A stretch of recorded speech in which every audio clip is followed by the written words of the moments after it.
성도 여러분, 2월 8일 주일입니다. 다 같이 찬송 부르시면서 하나님께 나갑시다.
하나님 아버지, 새날, 새아침, 새 주일을 주신 것 감사합니다.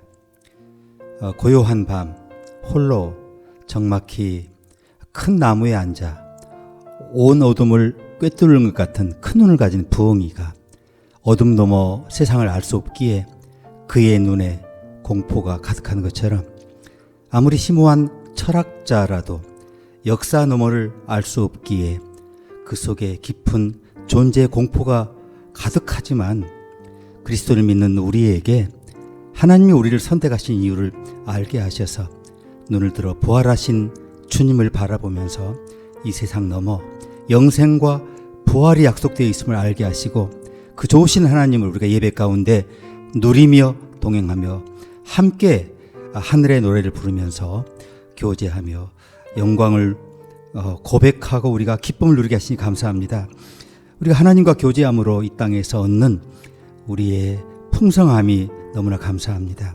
하나님께서 우리에게 선택하셨을 뿐 아니라 울타리를 각자 믿음에 맞게 정하여 주시고 그 울타리를 맡을 수 있는 책임을 주셔서 우리가 벌써부터 하나님 나라 사역에 깊이 동참하며 하나님 나라의 확장을 위해서 기여할 수 있는 아름다운 인생으로 축복하신 감사합니다. 우리가 아직 이 세상에 남아있는 이유, 우리가 지켜야 할 책임과 울타리가 있기 때문인 줄 고백하면서 오늘 예배 가운데 더 깊이 그리스도의 부르심에 그 물에 깊이 들어가 더 많은 물고기들을 거두고 살아계신 하나님께 영광 돌릴 수 있도록 우리 다음 걸음을 축복하여 주시옵소서. 예수님의 이름으로 기도합니다. 아멘.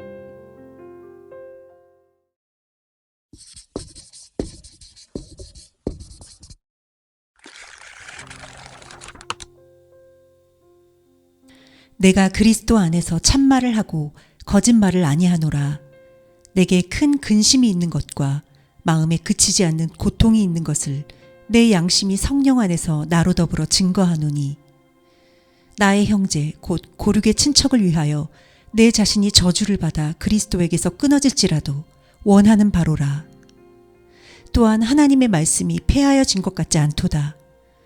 이스라엘에게서 난 그들이 다 이스라엘이 아니오 곧 육신의 자녀가 하나님의 자녀가 아니라 오직 약속의 자녀가 씨로 여기심을 받느니라.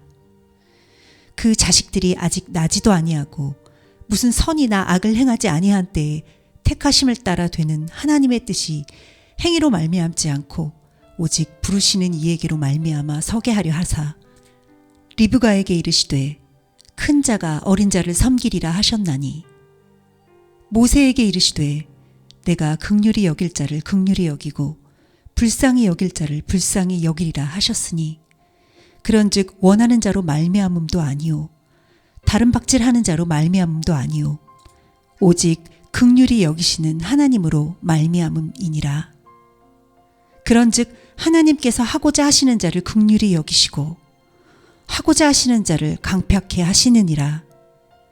또한 영광 받기로 예비하신 바 긍휼의 그릇에 대하여 그 영광의 부요함을 알게 하고자 하셨을지라도 무슨 말하리요. 또한 이사야가 미리 말한 바 만일 만군의 주께서 우리에게 씨를 남겨두시지 아니하셨다면 우리가 소돔과 같이 되고 고모라와 같았으리라 함과 같으니라.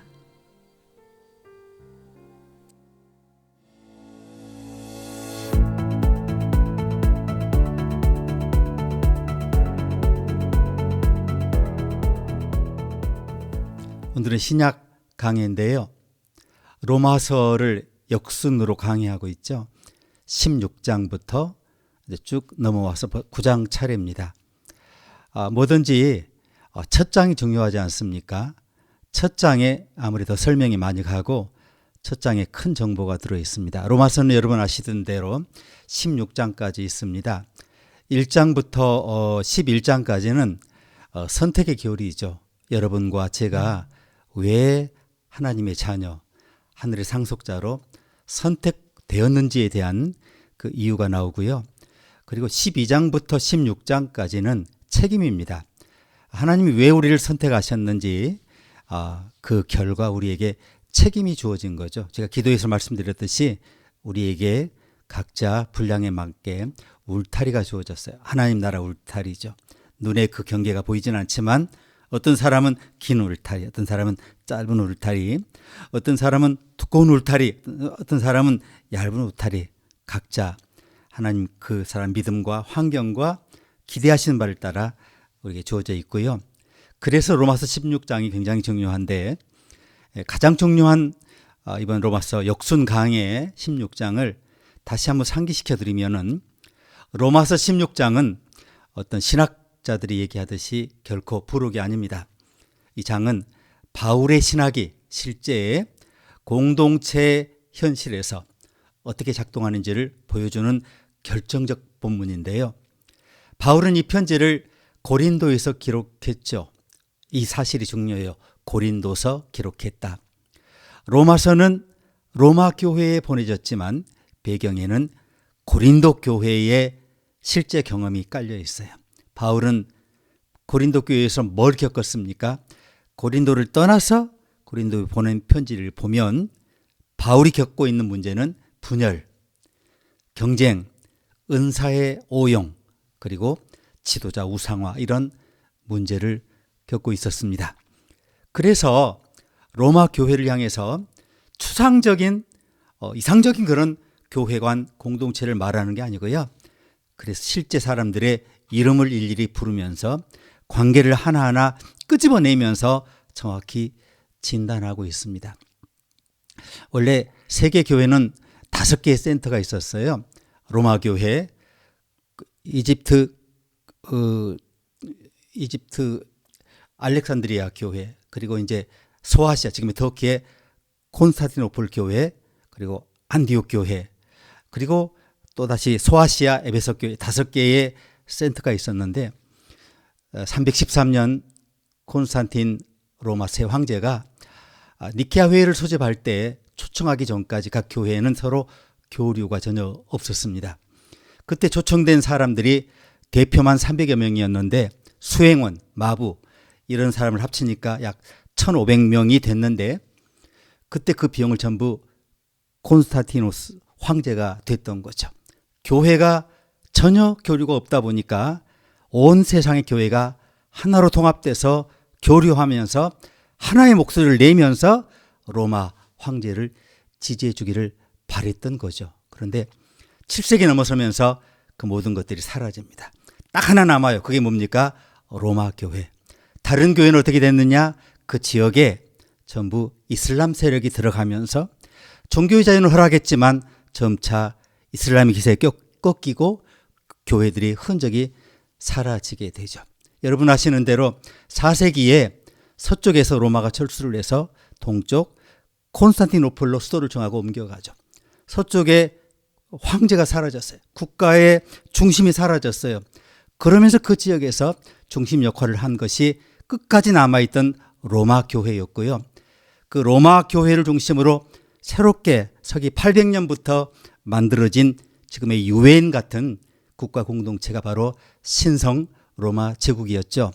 그러니까 여러분 로마 교회, 바울이 편지를 보낼 때 로마 교회, 고린도 교회 교인들 다 해봐야 100명에서 120명, 큰 예배당이 있는 건 아니고 대여섯 곳의 예배초소, 가정공동체에서 흩어져서 모이는 공동체였지만 이 로마 교회가 장차 온 세계 모든 교회의 뿌리가 될 줄 그 누가 알았겠습니까?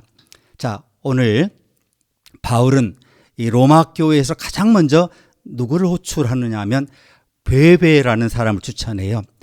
이분은 갱그리아 교회의 디아코노스라고 불렸는데요. 이게 단순한 봉사자가 아니라 공식적 직분을 맡은 인물임을 뜻합니다.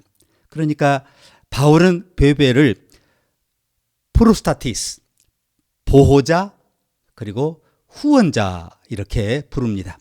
무슨 말이냐면 이분이 재정적, 사회적으로 이 로마 교회를 실질적으로 지탱하던 인물이었다는 거죠. 로마 교회는 사도 바울이 직접 세운 교회가 아니었습니다. 나중에 이제 마가가 건너가서 로마 교회를 담임하고 그 전에 베드로가 목회를 하긴 하지만 어쨌거나 그 전의 얘기입니다. 여러 가정교회가 느슨하게 연결된 공동체였는데요. 바울은 이 공동체가 신뢰할 수 있는 전달자 그리고 보호자를 통해서 이 편지를 받아서 정확히 읽고 그리고 하도록 베베를 통해서 편지를 전달한 겁니다. 이어서 브리스가와 아굴라가 등장하죠. 이들은 고린도 교회와 로마 교회를 연결하는 상징적 인물들이죠. 사도행전에 보시면 이 부분은 고린도에서 바울과 함께 천막을 만들며 사역을 했습니다. 건축자였는데 사도 바울이 복음 전파에만 전념할 수 있도록 사도 바울의 모든 걸 됐던 분들입니다. 그리고 로마로 돌아가서 가정교회를 섬겼는데요. 얼마나 이분들이 헌신적이었느냐 하면 바울은 이들을 내 목숨을 위하여 자기 목이라도 내어놓은 자들이다라고 소개를 합니다. 이게 단순한 미사 요구겠습니까? 고린도에서의 박해, 분쟁, 혼란 속에서 이분들은 실제 위험을 감수한 동역자였습니다. 바울은 로마 교회가 이 부부를 통해서 고린도 교회에서의 실패 또한 헌신을 기억하기를 원했습니다. 로마 교회가 같은 길을 반복해서는 안 된다는 것을 이분들을 통해 전달하려고 했습니다. 로마서 16장에 나오는 수많은 이름들은 대부분 가정교회를 이끌던 평신도 지도자입니다. 에베네도 이분이 아시아에서 그리스도께 처음 맺은 열매라고 말하죠. 고린도와 에베소를 포함한 아시아 사역의 실제 열매를 로마 교회와 연결한 중요한 인물입니다. 안드로니고와 유니아는 사도들에게 존중이 여김을 받는 자라고 소개합니다. 그러니까 바울보다 먼저 그리스도 안에 있던 분들이죠. 이러니까 이 사도직이 직함이 아니라 고난과 파송의 실제 체험 속에서 인정되던 사역이었다는 걸 보여줍니다. 바울은 이 장에서 은사 목록을 말하지 않아요. 대신 다른 걸 얘기를 해요. 수고, 헌신, 위험, 눈물의 그 여정을 말합니다. 이는 고린도에서 은사로 인한 분열을 경험한 것이 뼈아팠어요. 그래서 바울이 로마 교회에 의도적으로 은사 목록을 뺍니다. 고린도 교회는 누가 더 큰 은사를 가졌는가를 가지고 서로 심하게 갈등을 빚었지만 로마서 16장은 누가 실제로 교회를 떠받쳐 왔는가라는 질문으로 구성을 합니다. 바울은 로마 교회가 고린도 교회처럼 은사 중심의 경쟁 구조로 가지 않기를 분명히 경계했습니다. 이제 마지막으로 바울은 분열을 일으키는 자들을 경계하라고 권면했죠. 추상적 경고가 아니었고요. 고린도 교회에서 바울은 진짜 뼈아픈 것들을 경험했어요. 나는 바울에게, 나는 아볼로에게 라는 분파주의를 경험했습니다. 로마 교회 역시 유대인 신자와 이방인 신자의 긴장이 잠재된 공동체였습니다. 그래서 바울은 교리를 왜곡하는 사람보다 관계를 깨트리는 사람이 더 위험하다고 본 거예요. 그래서 순종은 선한데 지혜롭고 악한데 미련하라고 말씀하죠.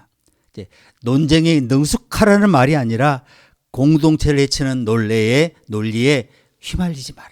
휩쓸리지 마라. 그 그룹에 들어가지 말라는 뜻입니다. 로마서 16장은 교회를 이상적으로 그리지 않았습니다. 이 장은 고린도에서 피 흘리며 배운 교회론을 로마 교회에 미리 전달하는 위대한 장이죠. 그래서 교회는 이름 없는 사람들의 헌신 위에 언제나 세워지고요. 복음은 그들의 관계를 통해 전달되고요. 공동체는 분열을 경계할 때만 복음을 지킬 수 있다는 것을 명료하게 보여줍니다. 바울은 로마서 1장에서 신학으로 시작을 했지만 교회라는 현실로 끝을 맺었고요. 이것이 로마서 마지막 메시지였습니다. 이제 오늘 9장으로 넘어갑니다. 길지는 않습니다. 로마서 9장은 바울 서신 가운데 가장 긴 침묵이 들어있는 장이죠. 논중이 아니라 고통으로 문을 엽니다. 내가 그리스도 안에서 참말을 하고 거짓말을 아니하노라. 이 말이 반복되는데요. 독자를 안심시키기 위한 그런 수사가 아닙니다. 입에 발린 말이 아니고 말하기조차 버거운 진실앞 자기가 서 있음을 토로하는 거예요. 바울은 이 장에서 신학을 설명하기 전에 자신의 마음을 먼저 열어 보여주죠.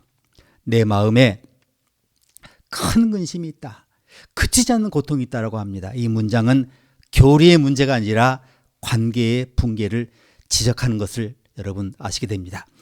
로마서 9장은 질문으로 시작해서 질문으로 끝납니다. 하나님은 왜 선택받은 백성을 이렇게 남겨두셨나? 선택은 실패한 건가? 하나님 말씀 무너진 건가? 그래서 이 장은 하나님의 의를 방어하려는 변증문이 아니고요. 오히려 인간의 이해가 무너지는 지점에서 하나님의 긍휼이 어떻게 다시 등장하는지를 보여주는 서사입니다. 오늘 가르침 첫 번째는 1절부터 5절까지인데요.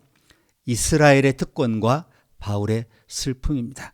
바울은 로마서 9장을 시작하면서 자신의 신학을 변호하지 않습니다. 그러면 자신의 마음을 증언하죠.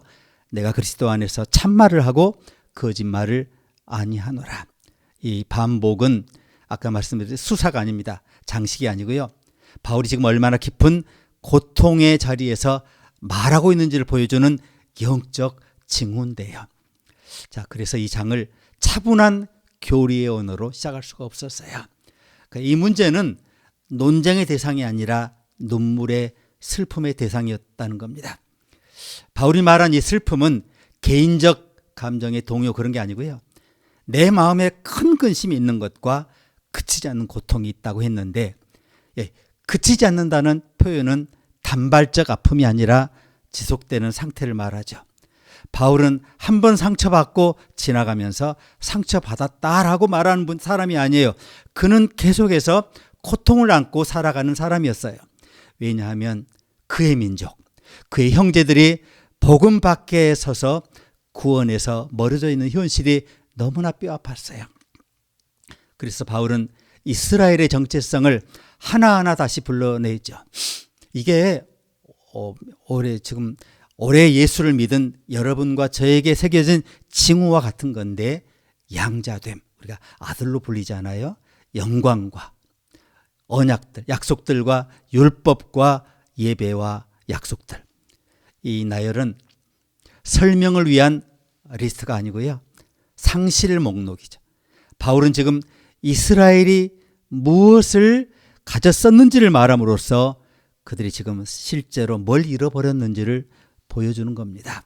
이스라엘은 선택받은 민족이었고 하나님의 이름이 항상 그들 가운데 거하던 백성이었죠. 하나님께 예배 받으실 때 그 중심에, 예배 중심에 서 있는 그 공동체였고요.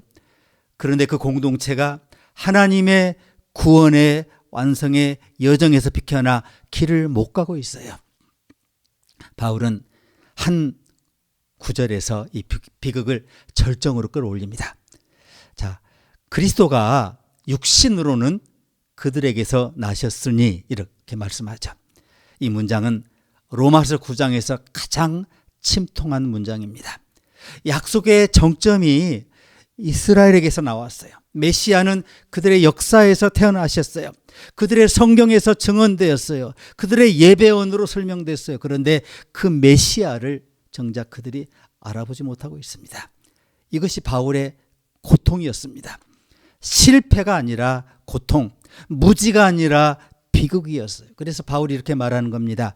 내 자신이 저주를 받아 그리스도에게서 끊어질지라도. 이게 신학적 가능성을 논하는 신학의 문장이 아니고요. 바울은 실제로 자신이 구원에서 떨어질 수 있다라고 헛된 말을 하는 것도 아니고, 그는 자신의 존재 전체를 걸어 이스라엘을 향한 자기의 마음의 깊이를 드러내고 있는 겁니다. 이게 계산된 교리가 아니라 목회자의 절규인 거죠. 공동체가 구원에서 끊어질 때 참된 목회자라면 거리를 두고 결코 분석하지 않습니다. 그는 그 고통 안으로 함께 내려갑니다. 교회는 이 장면을 오랜 세대에 걸쳐서 반복해서 경험해 왔어요.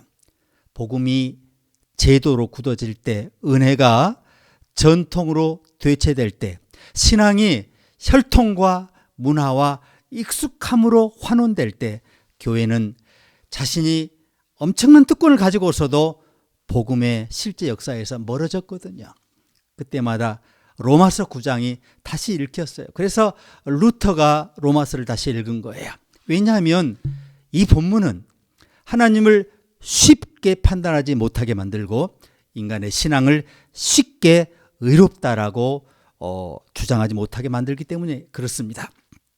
바울은 아직 이 첫 번째 단락에서 답을 주지 않습니다. 그는 먼저 고통을 충분히 설명합니다. 호흡을 느리게 자신의 고통을 우리의 감정에 전달되도록 문학적인 장치 같은 거예요. 충분히 우리가 받아들일 수 있도록 시간의 여백을 주는 겁니다. 설명 이전에 슬픔을 보여주고 결론 이전에 눈물을 보여주고 있어요. 자, 로마서 9장은 이렇게 하나님의 주권을 말씀하기 전에 인간의 무너진 마음을 청직하게 천천히 호흡을 고르면서 펼쳐 보이기 시작합니다. 이제 6절부터 13절까지 두 번째입니다. 약속의 자녀 그리고 선택의 논리가 나와요. 바울은 이 시점에 숨을 고릅니다. 눈물을 흘리던 사람이 갑자기 차가워졌다가 오해할까봐 오히려 고통의 깊이가 더 단단한 언어로 우리에게 전달되기 시작합니다. 바울이 이렇게 말합니다. 그러나 하나님의 말씀이 폐하여진 것 같지 않다. 자, 이 구절은 설명이 아니라 선언입니다. 현실은 무너진 것처럼 보이지만, 정지한 것처럼 보이지만, 끝난 것처럼 보이지만 하나님은 실패하지 않으신다는 신앙을 선언하고 있는 겁니다. 바울은 문제를 민족 전체가 탈락했다, 이제 삭제해야겠다라고 말하지 않고요. 이스라엘이라는 이름을 다시 묻습니다. 이스라엘에게서 난 그들이 다 이스라엘이 아니다 이렇게 말합니다. 이게 냉혹한 어떤 배제가 아니라 약속의 성격을 바로 세우는 작업입니다. 바울은 혈통을 부정하지 않지만 혈통을 구원의 기준으로 두지 않습니다. 하나님의 약속은 생물학을 따라 자동으로 계승되지 않습니다. 약속은 어떻게 돼요? 언제나 하나님의 부르심을 따라 시작이 됩니다. 여기서 바울은 신앙을 태어남의 문제에서 응답의 문제로 옮겨 놓습니다. 모태신앙의 문제에서 체험의 문제로 옮겨 놓습니다. 그래서 그는 이삭과 이스마엘을 호출합니다. 둘 다 아브라함 아들이잖아요. 그런데 어때? 약속은 한쪽으로만 이어집니다. 이삭이 더 나아서가 아니에요. 오히려 이삭의 탄생 자체가 인간의 가능성을 넘어선 사건이기 때문에 그렇습니다. 약속은 언제나 인간의 계산이 멈춘 자리에서 인간이 포기한 자리, 인간이 안 된다라고 절망한 자리에서 하나님의 약속이 시작되는 거예요. 바울은 이 점을 분명히 합니다. 하나님의 선택은 능력의 평가가 아니라 은혜의 개입이라는 겁니다. 이 논리는 야곱과에서 이야기에서 더욱 날카롭게 드러나죠. 그들이 아직 나지도 않고 무슨 선이나 악을 행하지 아니한 때라고 바울이 말합니다. 바울은 일부러 이 문장을 길게 끌고 갑니다. 인간의 공로가 개입될 여지를 철저히 차단합니다. 여기서 중요한 것은 도덕적 상태가 아니라 시간입니다. 선택은 인간의 액션 이전에 결정되어 있습니다. 이는 인간의 자유를 말살하려는 게 아니고요. 구원의 근거가 인간에게서 났다라고 하는 주장을 완전히 배제하기 위한 겁니다. 그래서 큰 자가 어린 자를 섬기리라, 이 선언 나오는데 단순한 예언이 아닙니다. 이것은 이야기의 질서를 뒤집는 문장이죠. 고대 사회에서 지금도 그렇죠. 장자가 중심이잖아요. 그리고 두 번째 아들 주변이죠. 하나님은 주변에서 중심을 만드십니다. 하나님은 언제나 기존 질서를 보강하는 분이 아니에요. 새 질서를 여시는 분이에요. 이건 윤리적 판단의 문제가 아니라 하나님의 역사를 풀어가는 방식이에요. 하나님은 언제나 예상된 주인공을 불러오시는 게 아니라 예상 밖의 인물을 통해서 하늘나라 이야기를 써내려 가십니다. 그래서 바울은 가장 오해받기 쉬운 구절을 인용하죠. 내가 야곱은 사랑하고 에서는 미워하였다. 여러분, 이 말이 감정의 폭발처럼 들립니까? 편견처럼 들립니까? 아닙니다. 히브리 언어에서 이것은 애증의 감정이 아니라 선택의 대비, 선택의 채도를 나타내는 표현입니다. 여기서 사랑은 언약 안으로 부르신다는 뜻이고요. 미움은 언약의 계보에서 제외된다는 뜻입니다. 바울은 하나님을 변덕스러운 존재로 그리지 않습니다. 오히려 하나님은 처음부터 끝까지 자기 기준에 따라 약속에 신실하신 분이라고 이렇게 그려집니다. 여기서 드라마의 두 번째 갈등이 발생하죠. 인간은 공정함을 요구하죠. 공정함이 뭡니까? 노력한 만큼 받는 거죠.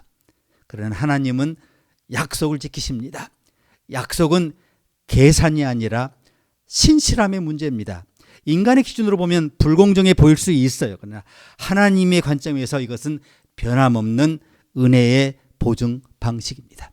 바울은 이 지점에서 인간의 의의 감각을 또 흔들어 버려요. 왜냐하면 구원이 공정의 결과가 되는 순간 은혜는 더 이상 은혜가 아니기 때문에, 그러면 인간이 노력하고 땀 흘리는 만큼 앞서가는 거잖아요.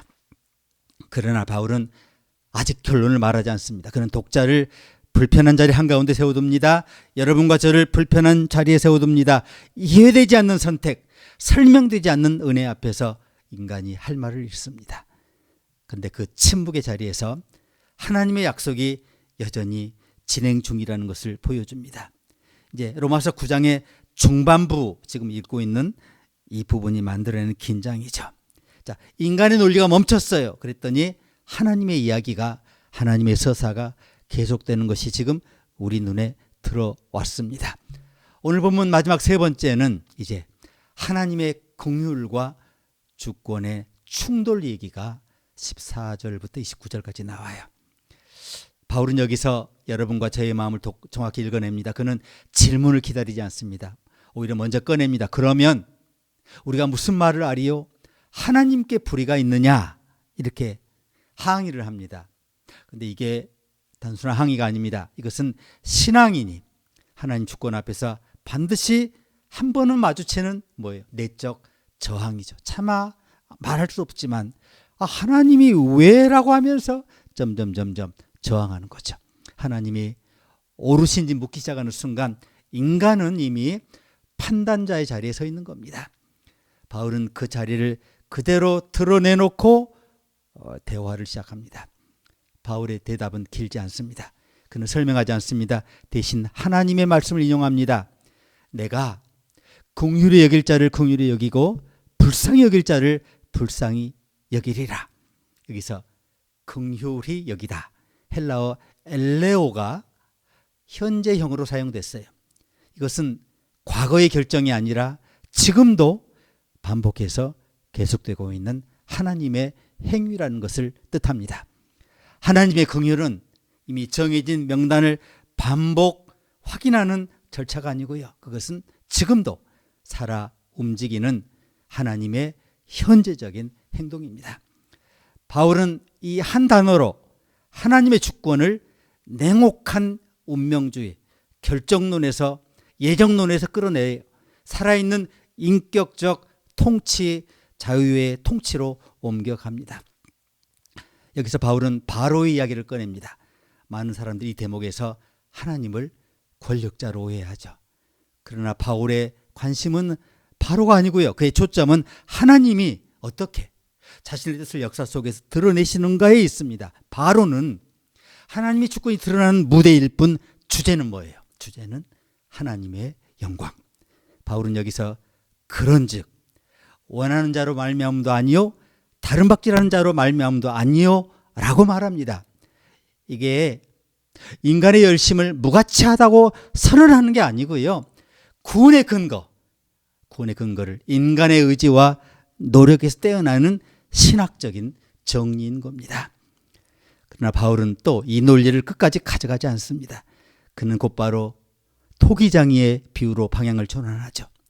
토기장이가 진흙 한 덩이로 하나는 귀 쓸 그릇을 하나는 천이 쓸 그릇을 만들 권한이 없느냐.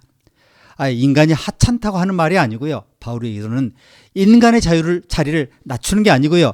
판단의 자리를 옮기자는 겁니다. 인간은 하나님의 이야기를 평가하는 관객이 아니고요. 우리는 이야기 안에 들어있는 존재들입니다. 자, 그래서 여기서 중요한 것은 토기장이가 진흙을 무작위로 다루는 폭군이 아니라는 점입니다. 본문은 하나님의 인내를 강조합니다. 진노의 그릇을 오래 참으심으로 관용하시고, 오래 참으심. 하나님의 주권이 성급하지 않은 것을 여러분 배우시죠? 하나님의 결정은 즉각적인 처벌이 없어요. 지속적인 기다림으로 나타납니다. 주권은 폭력이 아니라 인내 형태로 나타나고 있어요. 이것이 바울이 그리고 있는, 바울이 공부한 하나님입니다. 마지막으로 바울은 선지자 호세아와 이사야의 말씀을 인용하는데요. 내 백성 아닌 자를 내 백성이라. 자, 이게 이방인을 포함한 어떤 보조 증거, 이런 얘기가 아닙니다. 하나님의 역사 방식에 대한 근본적인 진술인데요. 하나님은 언제나 경계 밖에서 자기를 시작하십니다. 이미 중심에 있는 자들이 아니라 불러내야 할 이름을 가진 자들로부터 역사를 여십니다. 남은 자라고, 남은 자. 실패 찌그기가 아닙니다. 하나님이 자신의 약속을 이어가시는 방식입니다. 경계 밖에 서 있는 사람들을, 애매하게 경계에 서 있는 사람들을, 불안한 사람들을, 흔들리는 사람들을 불러내서 자기 역사의 중심에 세우시는 하나님이십니다. 교회사를 보면 쭉 이 패턴이 이어져요. 교회는 언제나 다수가 되면 위기를 맞아요. 소수가 되면 본질을 붙듭니다. 권력을 가졌을 때 복음이 흐려지고요. 긍휼에 의지할 때 교회는 다시 살아났습니다. 바울은 이 모든 역사를 한 장면 안에 다 담아낸 겁니다. 긍휼 앞에서 침묵하도록 하는 겁니다. 자, 오늘 결론입니다. 로마서 9장은 답을 주지 않는다라고 말씀드렸죠. 질문으로 시작해서 질문으로 끝난다고. 대신 한 자리에 우리를 세웁니다. 계산이 더 이상 맞지 않아요. 이유를 붙잡았는데 설명이 안 돼요. 그러나 하나님이 여전히 떠나지 않으신 그 자리죠. 바울은 질문하지 말라고 하지 않습니다. 다만 그 질문을 붙드는 위치는 바꿔야 한다라고 지적합니다. 사람의 판단 위가 아니라 하나님의 긍휼 아래서 질문하라는 초대입니다. 오늘 미국의 많은 이민자들의 삶이 이 자리에 놓여 있어요. 신문에 실린 이야기들은 진짜 대단한 사건을 전하는 건 아니지만 긴 시간 이어지는 불안과 공포의 상황을 보여줍니다. 단속의 긴장, 불안한 거주 상태, 매일을 조심스럽게 살아야 하는 일상, 누군가는 소리를 내고 누군가는 침묵하고, 대부분의 사람들은 그날그날을 넘깁니다. 바뀌지 않는다는 걸 알면서도 이 삶을 멈출 수는 없기 때문에. 그래서 이들의 현실은 한 번의 결정으로 설명되지 않습니다. 옳고 그름의 계산으로 정리되지가 않아요. 그래서 로마서 9장이 이 상황 앞에 서 있는 여러분과 제가 다시 읽게 되는 이유가 됩니다. 바울도 이해되지 않는 현실 앞에 서 있었다는 거죠. 그는 설명을 만들지 않았고요. 한 가지를 붙들어요. 하나님의 말씀은 폐하여지지 않았다. 아멘. 상황은 막혀 보이지만 하나님의 긍휼은 멈추지 않았다는 고백입니다. 감정적 연민이 아닙니다. 한 번 선언하고 끝나는 결정도 아니고요. 긍휼은 계속되는 하나님의 근본적인 태도입니다. 오래 참으시는 방식으로, 즉각 정리하지 않으시는 방식으로, 사람을 버리시지 않으시는 형태로 계속해서 지속적으로 나타납니다. 그래서 하나님의 주권은 어떻습니까? 차갑지 않습니다. 인내의 모습으로 드러납니다. 오늘 우리 이민자들의 삶에서도 이 긍휼이 눈에 띄게 드러나지 않습니다. 기적처럼 상황이 뒤집혀지지 않습니다. 대신 무너지지 않게 붙들어 주십니다. 소리내어 외치지 못해도 이 삶을 이어가게 하십니다. 이것이 성경이 말하는 하나님의 긍휼의 모습이고요. 크지 않지만 결코 소멸되지 않는 은혜입니다. 그러므로 이 장의 적용은 행동이 아니고요. 태도입니다. 판단을 잠시 내려놓는 것. 쉽게 이해하려고 하지 말고 빠르게 결론 내지 않는 겁니다. 하나님이 여전히 긍휼히 여기시는 분이라는 대전제 앞에 조용히 다시 서는 겁니다. 그때 우리의 신앙은 설명이 필요한 신앙이 아니라 뭐가 돼요? 신뢰하는 신앙이 됩니다. 로마서 9장은 우리의 질문을 끝내지 않습니다. 대신 그 질문을 안고 하나님 앞에 서게 만들죠. 이해되지 않는 현실 속에서도 하나님은 여전히 긍휼로 일하고 계십니다. 이것이 오늘 여러분과 저에게 주시는 중요한 하나님의 메시지입니다. 함께 기도하시겠습니다. 하나님 아버지, 경계 밖에 불안에 떨며 서 있는 존재들을 하나님 나라의 중심에 세우시기 위해서 역사를 시작하시고 성령으로 보증하시고 흔들리지만 결코 무너지지 않고 끝까지 가게 함으로 이 세상 대부분의 권력과 돈과 모든 잘못된 역사의 판단들이 다 사라지지만 우리는 그 모든 바람이 지나가기까지 끝까지 살아남아 하늘의 뿌리가 되는 것을 우리로 알게 하시고 오래 참으시는 하나님, 그러나 긍휼로 끝까지 붙으시는 하나님을 신뢰하도록 우리 다시 불러주신 것 감사합니다. 우리에게 맡겨주신 선택의 은혜가 얼마나 소중한지 모르겠습니다. 그래서 우리에게 맡겨주신 하나님의 울타리가 얼마나 우리에게 소중한지 모르겠습니다. 여건은 힘들고 어렵지만 우리에게 맡겨주신 선택과 우리의 책임을 다하면서 하나님 나라 백성으로 계속 살아드림으로 하늘의 풍성한 열매를 저 세상과 이 세상에서 풍족히 누릴 수 있도록 우리 삶의 다음 여정을 축복하여 주시옵소서. 예수님의 이름으로 기도합니다. 아멘.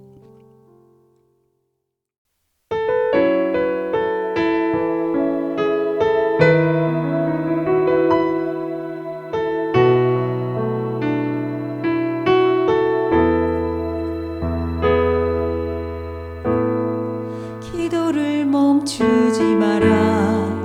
눈앞의 상황이 마음을 눌러도 원망치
지금은 우리 구세주 예수 그리스도의 크신 은혜와 하나님의 놀라우신 사랑과 성령님의 내재 교통 충만하심이 흔들리는 인생의 경계 주변에서 언제나 서성거리며 위치를 정하지 못하고 불안하여 떠는 확정되지 못한 이 땅에서 가난한 존재들이지만 하나님의 손에 붙들려 있기에 우리는 끝까지 이 세상의 구도 속에서 무너지지 않고 하나님 나라의 지경 안에 들어가기까지 그분이 우리가 동행하심을 믿고 하나님 우리를 올바로 쓰시기 위해 오래 참으시는 여정 가운데 끝까지 하나님을 신뢰함으로 하나님의 긍휼, 하나님의 풍성한 은혜의 물줄기 속에서 매 순간 하나님과 동행하는 그 기쁨을 누릴 수 있도록 하나님 이것을 전파하며 공유하며 살아가기 작정하는 주의 자녀, 주의 종들을 위해 이제와 영원히 함께 계시기를 간절히 축원하옵나이다. 아멘.